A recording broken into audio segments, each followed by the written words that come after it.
మీకు సంబంధించి ఆయన సోషల్ మీడియా యాక్టివిటీస్ని మీరు అరెస్ట్ చేపిస్తున్నారు, అన్యాయంగా చేస్తున్నారు అంటున్నారు. మీ ప్రభుత్వం కూడా, కూటమి ప్రభుత్వం కూడా చాలా చోట్ల రాష్ట్రంలో వాటన్నిటి మీద ఉక్కుపాదం మోపుతా ఆర్జీవీ కావచ్చు, లేదంటే ఇంకోళ్ళు వాళ్ళందరూ వాళ్ళే బయటకు వచ్చేసి మేము రాజకీయాలు దూరం అంటున్నారు. పోసయ్యన్న గారు కూడా అంటే నిజంగా అట్లాంటి చర్యలు అనేవి నిజంగా ఆ రకమైన అసభ్యకరమైన పోస్టింగ్లకైనా, లేదంటే దీంట్లో కూడా వీళ్ళు చెప్తున్నట్టుగా యాక్టివిస్టులు కూడా లేదండి. అసభ్యకరమైన పోస్టింగ్ సాక్షాత్ ఇవాళ నా భార్య పైన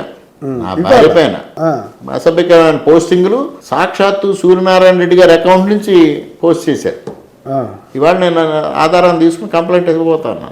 ఆధారం వచ్చింది నాకు, ఆయన అకౌంట్ నుంచే పోస్ట్ చేశారు. దాన్ని ఏమనాలి?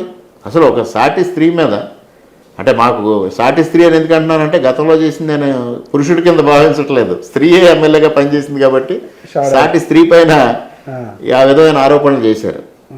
అదేవిధంగా అనేక రకరకాలుగా రాష్ట్ర వ్యాప్తంగా సాక్షాత్తు భువనేశ్వరి గారిని ఉద్దేశించి సాక్షాత్తు నిండు సభలో మాట్లాడారు. మరి వాళ్ళ శ్రీరెడ్డి అడ్మిట్ అవుతూ ఉంది నేనే తప్పు చేశానని. ఆ వర్మ ఏ విధంగా రామ్ గోపాల్ ఏ విధంగా మాట్లాడాడో మనం చూసాం. ఇవాళ వర్ర రవీందర్ రెడ్డి సాక్షాత్తు భారతిరెడ్డి గారి పిఏగా వాడు ఏ విధంగా మాట్లాడాడో, నన్ను ఎవరు మాట్లాడించారని కూడా వాళ్ళు ఎప్పుడు చెప్తా ఉన్నారు. ఇన్ని తప్పులు చేసి ఇవాళ సానుభూతి కోసం ఏదో మాట్లాడడం సరైన విధానం కాదు. మీ అబ్బాయిని రాజకీయాల్లో క్రియాశీలకంగా పనిచేపిస్తున్నారా 29కి మనోజ్ రెడ్డిని? అలాగే ఆలోచన ఏమి లేదండి. ఎందువల్ల అంటే నేను ఎగ్జాంపుల్ చెప్పాను కదా, నేను రాజకీయాల్లోకి రాకూడదు అనుకున్నాను, రావాల్సిన అనివార్యమైన పరిస్థితులు వచ్చి రాజకీయాల్లోకి వచ్చాను. పార్టీ మారకూడదు అనుకున్నాను, అనివార్య పరిస్థితుల్లో పార్టీ మారాను. భవిష్యత్తులో ఏం జరగబోతా ఉంది ఏంటి అనేది ఎవరికే అంతుపట్టని విషయం. ఇవాళ ఒక కార్యక్రమం అప్పగిచ్చాం. చంద్రబాబు నాయుడు గారు, లోకేష్ గారు చిన్న బాధ్యత అప్పగిచ్చారు. ఇప్పుడు మెంబర్షిప్ డ్రైవ్లో యాక్టివ్గా ఉండమన్నారు. ఆ బాధ్యత నిర్వర్తిస్తాడు. అతనికి వ్యాపార రంగం ఇవన్నీ చూడాల్సిన అవసరం ఉంది. భవిష్యత్తు ఏ విధంగా నిర్ణయిస్తే ఆ విధంగా వెళ్తుంది ముందుకి.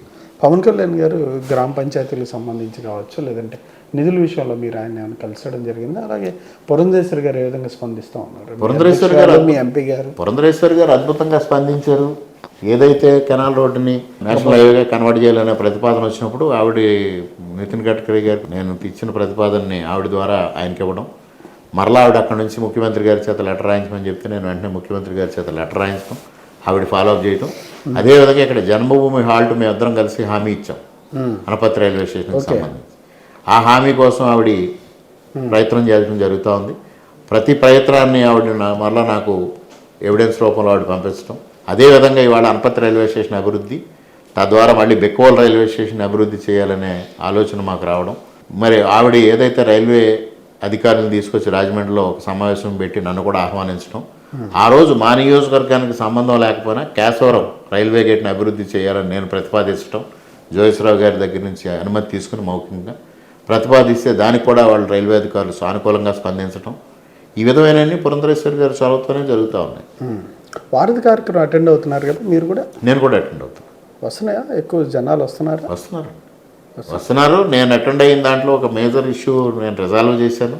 ఒక ఆయన్ని వైఎస్ఆర్సీపీ ఒక deputy director animal husbandry department ఆయన అన్యాయంగా సస్పెండ్ చేసేసారు.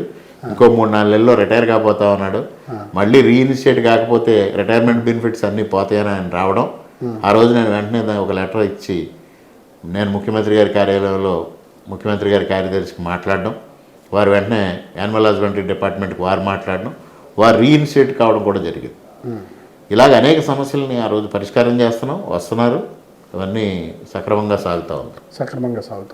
ఓవరాల్గా ఉపాధి కల్పన కూడా చాలా పెద్ద ఎత్తున హామీ ఇచ్చారు కదా, 20 లక్షల పై. మరి ఇవాళ పెద్ద ఎత్తున ఇండస్ట్రీస్ ఆంధ్రప్రదేశ్ రాష్ట్రానికి ఉత్సాహం చూపిస్తూ ఉన్నారు. కేంద్ర ప్రభుత్వం కూడా ఎంకరేజ్ చేస్తూ ఉంది. తప్పనిసరిగా ఏదైతే 20 లక్షల ఉద్యోగాలు కల్పిస్తామని ప్రకటన చేశామో ఆ విధంగానే ముందుకు వెళ్ళటం జరుగుతూ ఉంది. ఇవాళ ఆంధ్రప్రదేశ్ రాష్ట్రం మరలా ఒక ఇండస్ట్రియల్ హబ్గా తయారవబోతున్న పరిస్థితి ఏర్పడింది. చంద్రబాబు నాయుడు గారితో మీరు ఈ పార్టీ మరి ఇప్పుడు మళ్ళీ మీరు గెలిచిన తర్వాత ఎట్లా ఉంటుంది? ఆయనతో ర్యాప్ ఏ విషయం అయినా సరే తీసుకెళ్ళినప్పుడు ఎట్లా స్పందిస్తుంది? ఆయన ఎప్పుడు 14-19 మధ్యన పాజిటివ్గానే ఉండేది, ఇవాళ పాజిటివ్గానే ఉంది. నేను అందుకే ఉదాహరణ చెప్పాను కదా, నేను ప్రతి గుర్రపడక్క తొలగించడానికి కావాలంటే మరుసటి రోజు నేను 20 కోట్ల రూపాయలు మంజూరు చేశాను. అదేవిధంగా నేషనల్ హైవే గురించి దీనికి ఒక ప్రతిపాదన పంపించాలంటే వెంటనే పంపించారు. కానీ గతంలో కూడా ఆయన మీతో అన్నారు కదా క్యాబినెట్లో నేను తీసుకుంటానని, ఆ విధంగా ఆయన ఎప్పుడు అట్లాంటి మాట క్యాబినెట్ అనేది ఎప్పుడు ప్రస్తావన రాదు. కానీ అసలు ఇవాళ క్యాబినెటా ఇంకొకట ఆ స్థానాలు కాదు. ఇవాళ నన్ను అసలు రాజకీయాల్లోనే లేకుండా చెయ్యాలని వైఎస్ఆర్సీపీ కుట్రలు పనితే దాన్ని సమర్థవంతంగా తిప్పికొట్టి మరలా నన్ను తీసుకొచ్చి ప్రజాక్షేత్రంలో నిలబెట్టిన వ్యక్తి చంద్రబాబు నాయుడు గారు. డిప్యూటీ సీఎం గారితో ఎట్లా ఉండదు మీరే? ఏమి హ్యాపీగా ఉందండి, ఏం ఇబ్బంది లేదు. ఆయన కూడా అన్ని విషయాలు ఆయన ఎలా ఉంది పనితీరు ఆయనది? బాగుందండి. ఆయనకు ఒక క్రమశిక్షణ ఉంది, ఒక డెడికేషన్ ఉంది, ఏదో ప్రజలకి చెయ్యాలనే తపన ఉంది. అనుభవం ఒకటే తక్కువ. ఆయనే చెప్తున్నారు కదా, చంద్రబాబు నాయుడు గారిని చూసి నేను నేర్చుకుంటా ఉన్నానండి.